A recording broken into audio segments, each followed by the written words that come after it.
Hello everybody and welcome to From the Depths. My name is Carface. Now, we are being introduced into From the Depths, so obviously this is the game From the Depths. So this game is basically about vox building, I think, and blah blah blah. If you're watching this, you're probably already familiar with the game. So instead of doing Neater or Ashes of the Empire, we're going to play Glao, which is basically, what does it say here? It's a smaller game. All right, it says here in the main menu somewhere here that, well, I don't know where it says that.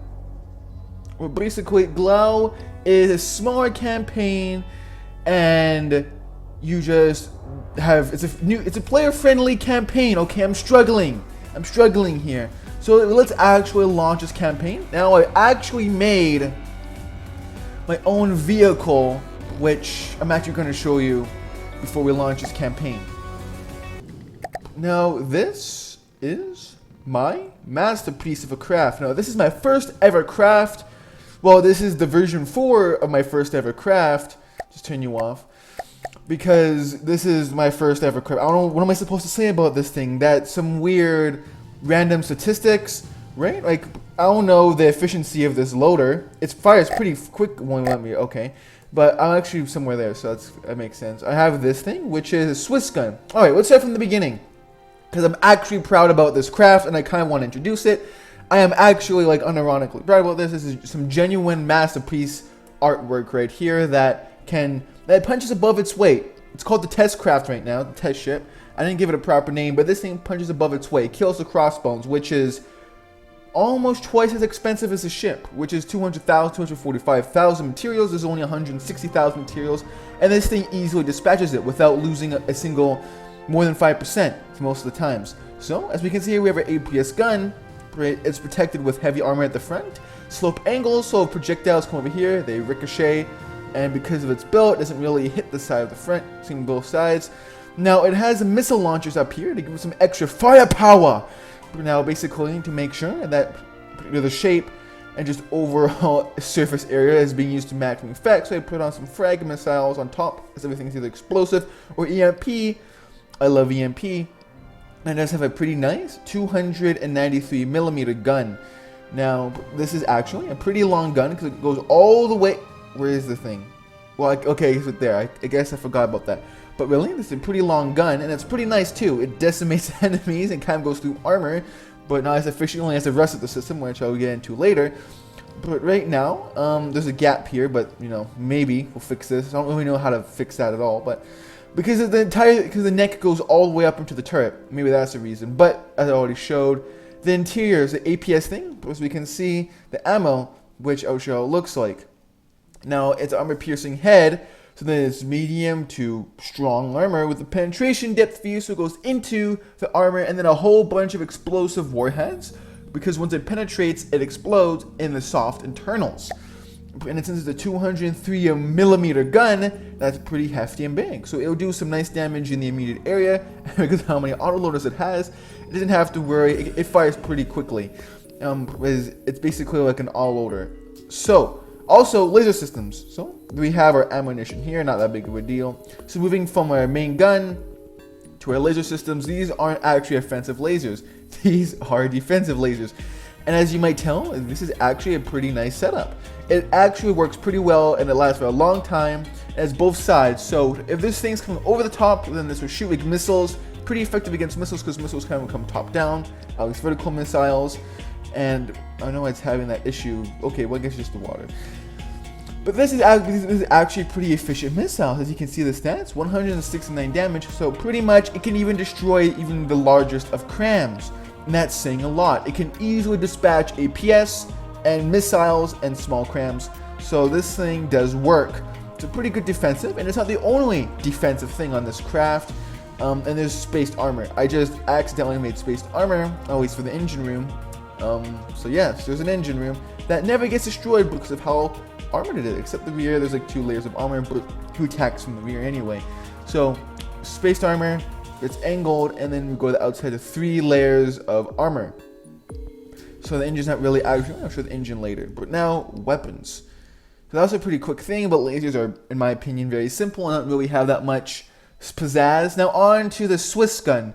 It has a lot of defensive armaments. It has sensor scrambly ECMs, which basically, as its name intends, it jams enemy wireless connections. And also it has a missile warner on the front, missile warners on the side, both sides, and it also has some offensive missiles and defensive missiles. And this is the loadout: missile interceptors, turning thrusters, sticky flare, radar target simulator. So this thing is a pretty nice damn thing, because it can actually, there's enemy missiles that otherwise obliterate, this thing will come directly to it. And since it's a missile interceptor, it's like a double-edged sword, and in the good sense. Also, I'm not sure why it's reinforced bodies, but it just does. So like I said, also for health, I guess you want to shoot down defensive missiles. But basically that's what it is. And I have some offensive missiles here. And these things these can rotate up and down, mostly up. And I gave it some nice aesthetic armor, because really this will do anything.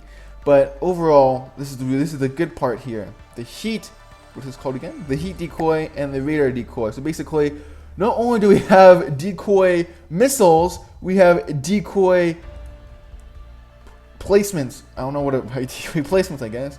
And this thing fires pretty quickly. Now I'll actually put my dude in here so we can see just how quickly it can fire.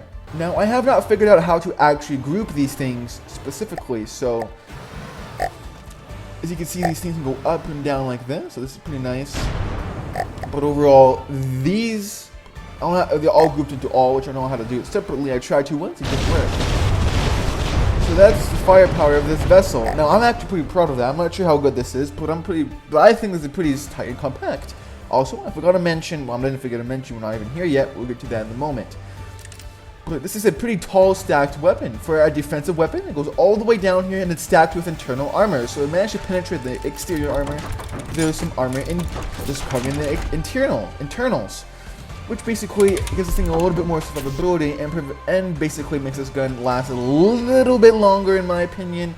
So that's basically that. Next, there's a lot of autoloaders, belt-fed autoloaders, which are really expensive, and there's regular autoloaders. So that's basically this thing. It looks pretty packed because it is, you know. It has jammers, decoys, warners, and a whole bunch of defensive missiles, offensive missiles, and its main gun, which in my opinion is quite effective. Look at that. The RPM rate is pretty high. I don't know how the intake limit is 1700, and the autoload limit is 400, well basically 500, when I don't know how that's possible. Okay, I didn't design it like that. Next, we have our missiles. Now this is basically this is the last ditch effort, because usually this gun, when this thing gets attacked and usually dismantled, this gun here is usually the first one to go, because I don't know, this thing is in the most heavily armored part. This thing has the most metal in the entire ship, and it's basically, this is the weakest part here. Yeah, there's actually one layer of armor right there.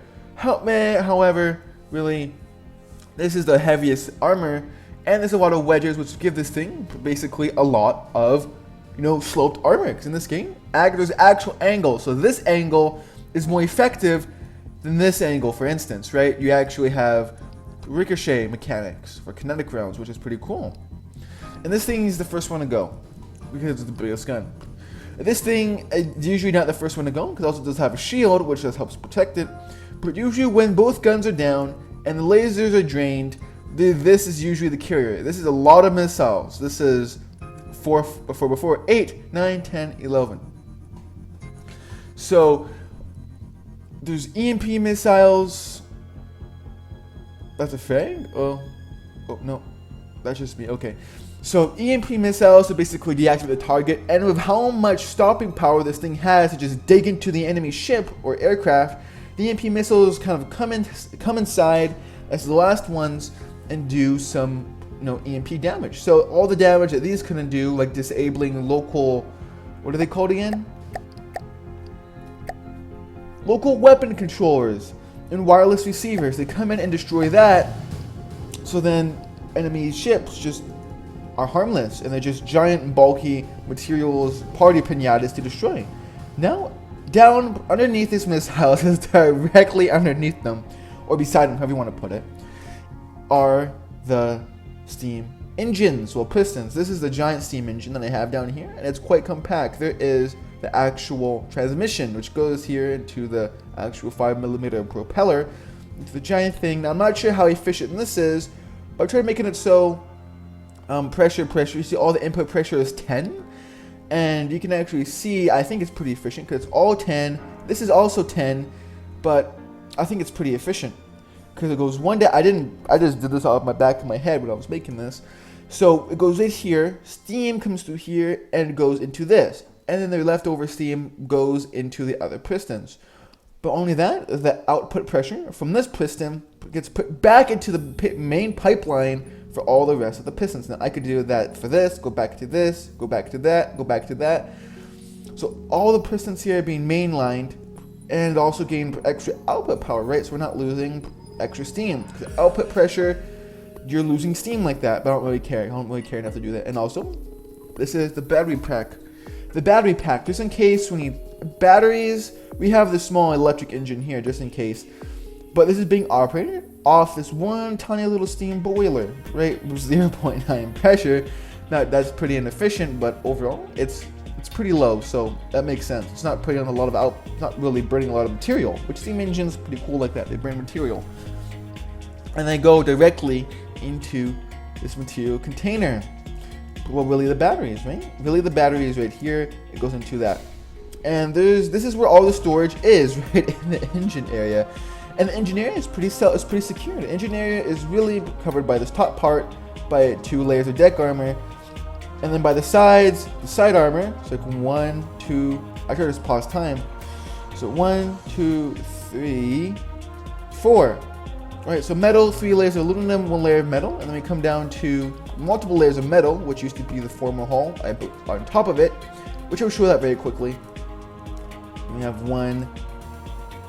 So we have 1 at minimum, then 2, then 3, then 4. So this is a pretty secure area for the materials. Now this engine is pretty well built and secured, unlike everything else. Now, I will show you guys quickly the first model, the first iteration of the test ship. Alright, so now there's the first iteration of the test ship. As we can see, the hull is, well, quite different. This is a wider build, which gives a lot more buoyancy and a lot more to build with interiorly. With the interior end, as you can see, all underneath here is ammo. Underneath here is ammo too, but at least there's a lot more armor covering it. Here, just 1 layer of armor. So getting 1 shot down here basically means the entire ship blows up. This thing has a lot more missiles though, which basically means this thing obliterates targets easily. And this thing also has a more primitive system of this, because even though this has more missiles, that's basically it. This is the only defense. That's just interceptors. So this thing is a more powerful missile ship. So really, maybe this thing would be stronger, but overall missiles are really expensive and only has 1 advanced cannon here, which is not that strong admittedly. And a whole lot of missiles. And it's a giant inefficient missile ship. So that's the first iteration of this vessel. And my second one wins hands down. It just creams the new one, although be it way, way more expensive. Now, it is time for Glao, what we've all been waiting for. I don't know why I said it like that. However, let's launch a Glao campaign. That was the small intro. 2-in-1 introduction to From the Depths with my actually genuinely good craft that I'm really proud of, that can squash anything on the battlefield or ocean for that matter of fact, and launching the campaign. Now we're going to launch it in easy mode and use custom settings. Launch it in medium. Okay, let's keep it on easy mode. Combat list challenge. When set low, the AI will build vehicles you can handle quite easily. At high values, the AI will try to build vehicles that will really challenge you. It goes up to 3, so really that means at 1.5 you will get medium ships. So you only spawn. Let's try 0.5. Let's just build 1. Damage difficulty, enemy growth factor. This was given to your first playthrough. I'm pretty sure it recognizes this automatically. It's the first playthrough. Setting this low means that stream should come up to invade. Resource. Okay, so combat challenge. We're halfway, right? We're halfway. We will get medium ships. Medium ships, bro. So let's start. Okay.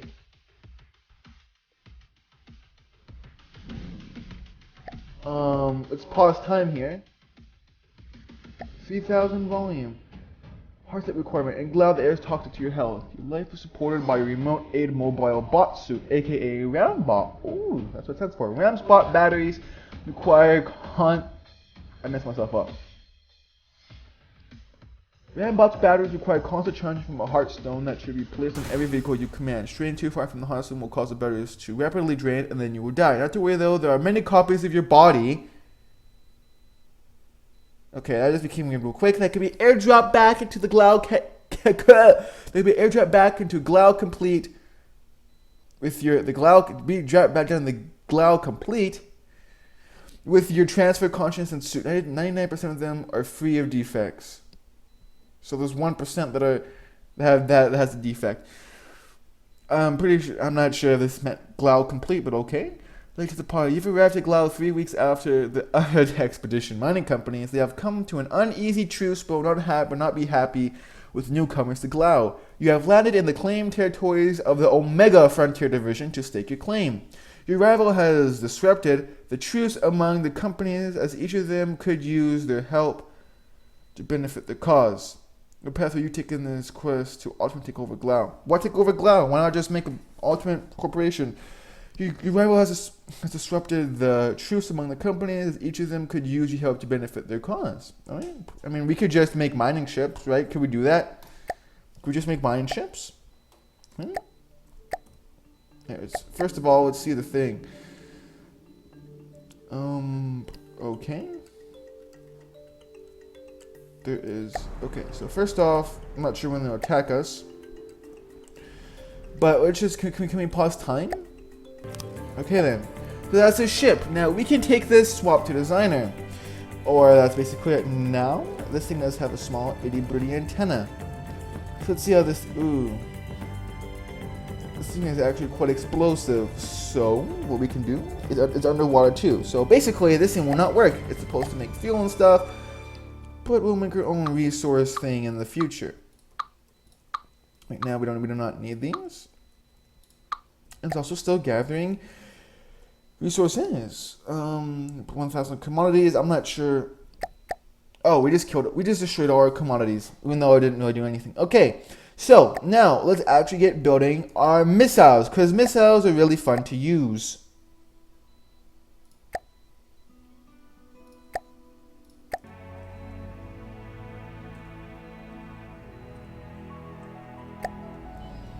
Okay, so I'm deciding that I am probably going to just go and delete this and make a steam-powered engine. Now, because of that, we're going to delete all of this, and hopefully this is not a big mistake because steam power is pretty cool.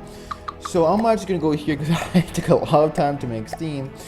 As you see, I took a lot of time to learn how to make a steam engine. Not sure how efficient it is though, but that's what we're going to do. Now, we're going to need as much resources as possible, mainly because, just in case. No, just to make sure.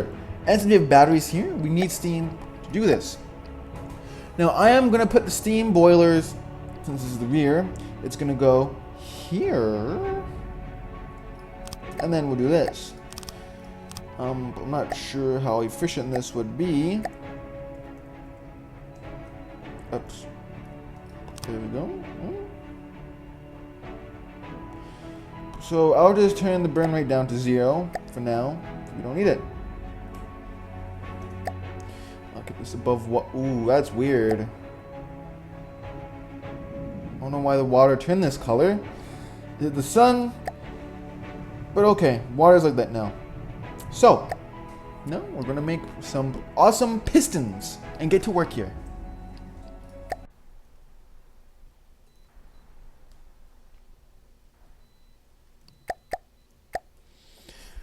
Now, to be very honest with you, this ship is super, this is aluminum, right? Yeah, aluminum, like my tech ship, when I put it through its combat phases, it was going good, so awesome.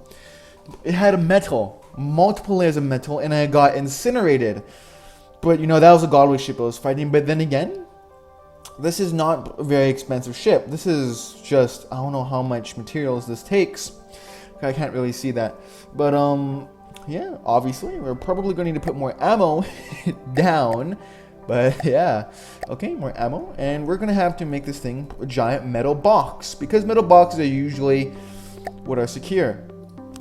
Now, like this, that, and this. Right? Cool. Now, put down some heavy metal, and then we'll be good. Because we're making a lot of resources right now. I just put up like that. We'll make 2 layers of this. Because this ammo is put in I just put the ammo on probably the worst spot ever. However, we don't care. So, I mean, I don't care at least. Maybe you do. And you're like screaming your face off, telling me to fix it. But I cannot be bothered because we're going to win. Because we're that good. Okay. More metal.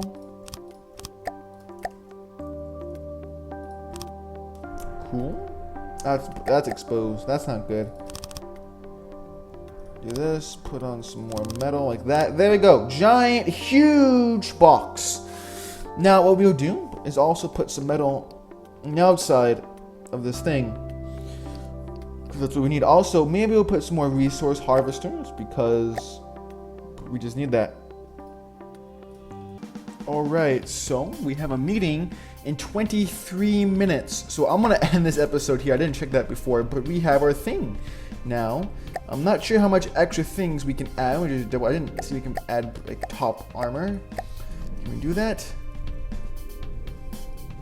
That takes up a lot. That's aluminum too. I do not want that. Maybe it's not. Maybe I'm just freaking out.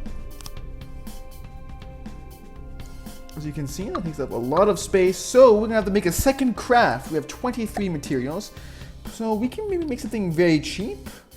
We're going to definitely make another resource gatherer that's armed, so we can actually, protect ourselves. But now I'm actually going to pause the game because I'm a noob, and the time's ticking until we have to go to war.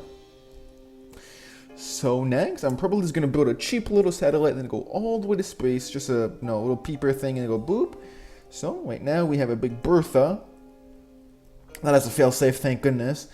And also we have quite a lot of missiles. That's, will destroy anything in its path. Now, in the steam engines, we have wood here, which I could replace. Balloon deployer. I did not know this existed.